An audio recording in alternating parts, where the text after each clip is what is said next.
Welcome to new TV Telugu. ఇప్పుడు AP top 10 చూద్దాం.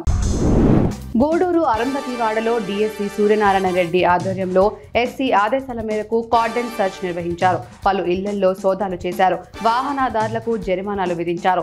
DSC మాట్లాడుతూ గంజాయి నిషేధిత వస్తువులు అక్రమ రవాణా చేస్తే పీడీ యాక్ట్ కింద కేసు నమోదు చేస్తామని హెచ్చరించారు. ఆయన వెంట సిఐలు పాపారావు, వేణుగోపాల్ రెడ్డి, రవికిరణ్, ఎస్ఐలు 60 మంది సిబ్బంది ఉన్నారు. కలిగిరి మండల సర్వసభ్య సమావేశం జరిగింది. ఎమ్మెల్యేగా ఎన్నికైన తర్వాత కాకర్ల సురేష్ తొలిసారి సర్వసభ్య సమావేశానికి హాజరయ్యారు. ఆయన మాట్లాడుతూ ప్రతి ఒక్క శాఖ అధికారులు పనులు చేసిన తర్వాత వాటిలో ఉన్న లోపాలను గుర్తించి సరిచేసుకోవాలన్నారు.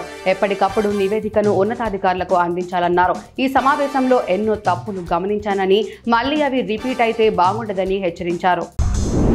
గుమ్మలక్ష్మీపురంలో ఎమ్మెల్యే జగదీశ్వరికి గరుగుపిల్లి మండల చినగుడబ సమీపంలో ఉన్న మైనింగ్ సిబ్బంది కార్మికులు వినతి పత్రం అందజేశారు. గత 15 సంవత్సరాలుగా ఈ మైనింగ్ కంపెనీలో పనిచేస్తున్నామని, కొంతమంది తమ ప్రయోజనాల కోసం ఈ కంపెనీపై లేనిపోని అపోహలు కల్పించి దీనిని మూసేయాలని చూస్తున్నట్టు చెప్పారు. తమ సమస్యను ప్రభుత్వం దృష్టికి తీసుకెళ్లాలని ఎమ్మెల్యేను కోరారు.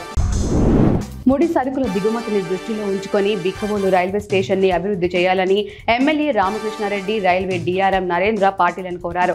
రాజమహేంద్రవరం రైల్వే స్టేషన్ అభివృద్ధి పనులను ఎంపీ పురంధేశ్వరి, ఎమ్మెల్యేలు బుచ్చయ్య చౌదరి, రామకృష్ణారెడ్డితో కలిసి డిఆర్ఎం పరిశీలించారు. అనపర్తిలో రైల్వే హాల్ట్లను మంజూరు చేయాలని కోరారు. అదేవిధంగా ఫుట్పాత్ బ్రిడ్జ్ నిర్మించాలని ఎమ్మెల్యేని కోరారు.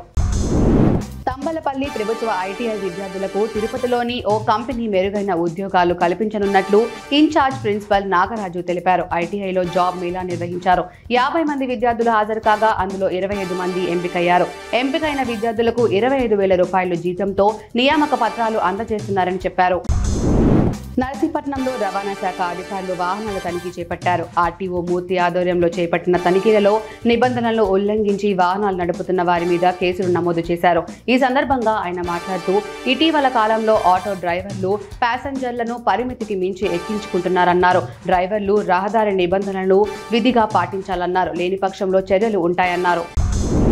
సంతబొమ్మాలి మండలం మేఘవరం సచివాలయం మెట్లను బయట ఫ్లోరింగ్ ను టీడీపీ కార్యకర్త పనపాన వెంకటరెడ్డి, అతని భార్య కుమారి కలిసి ధ్వంసం చేశారు. ప్రభుత్వం తనకు 2 సెంట్లు పట్టా ఇస్తే సచివాలయం మెట్లు నిర్మించారని టీడీపీ కార్యకర్త వెంకటరెడ్డి తెలిపారు. దీనిపై అధికారులు చర్యలు తీసుకోవాలని స్థానిక సర్పంచ్ ప్రతినిధి పరపతి శ్రీనివాసరెడ్డి కోరారు.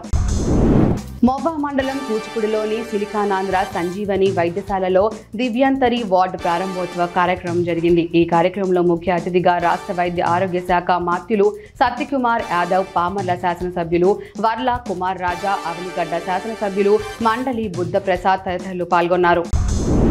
ఆశా వర్కర్లకు కనీస వేతనం చెల్లించి వారి సమస్యలు పరిష్కరించాలని కురుపాం ఎమ్మెల్యే తోయక జగదీశ్వరికి గుమ్మలక్ష్మీపురంలో సిఐటియు జిల్లా కార్యదర్శి ఇందిరా మెమోరాండం సమర్పించారు. కమ్యూనిటీ హెల్త్ వర్కర్స్ కు వేతనంతో కూడిన సెలవు ఇవ్వాలని, సంక్షేమ పథకాలు అమలు చేయాలని ఎమ్మెల్యేను కోరారు. సమస్యలు ప్రభుత్వం దృష్టికి తీసుకువెళ్లి పరిష్కారం అయ్యేలా కృషి చేస్తానని ఎమ్మెల్యే హామీ ఇచ్చారు. ఉమ్మడి గుంటూరు జిల్లాలో త్వరలో జరగనున్న పోలీసు అధికారుల నియామకాల్లో నిజాయితీ, నిబద్ధతతో కూడిన సమర్థులైన అధికారులకు కూటమి నేతలు ప్రాధాన్యం ఇవ్వాలని జిల్లా జనసేన పార్టీ అధికార ప్రతినిధి ఆళ్ల హరి తెలిపారు. సీఐల నియామకాల్లో గత కొన్ని రోజులుగా జరుగుతున్న సంఘటనలపై గుంటూరులో ఆయన మాట్లాడుతూ వివాద రహితులు, విధి నిర్వహణలో పక్షపాతం చూపని, ప్రలోభాలకి లొంగని అధికారులకు పోస్టింగ్లు ఇవ్వాలని తెలిపారు.